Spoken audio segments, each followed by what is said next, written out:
وخلينا نقول ان احنا نعمل سلسله او استكمالا بقى للموضوع بدأناه، وهو المعرض قبل المعرض. وده هاخد رايكم في الفيديو ده ان من اغلب دور النشر اللي انا ان شاء الله ناوي اجيب منها اعمال، وعندي كده اعمال او مقترحات كتيره من عندهم. ايه رايكم اقول لكم انا او اشارك معاكم كل مقترحاتي او القائمه الخاصه بتاعتي اللي هتكون من اعمال دور النشر دي، سواء حاجات هجيبها في وقت المعرض او حاجات في مخيلتي ان انا ممكن اجيبها بعدين لو خلصت الحاجات اللي انا هجيبها واللي انا ناوي انها تكون عددها قليل؟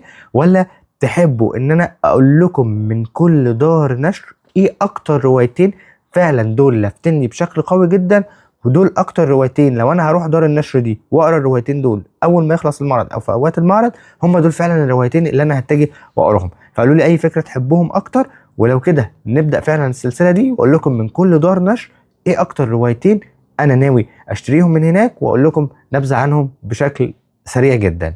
هستنى رايكم في التعليقات، وده هيحمسني نبدأ السلسلة دي سريعا خلال الأيام اللي جاية. سلام.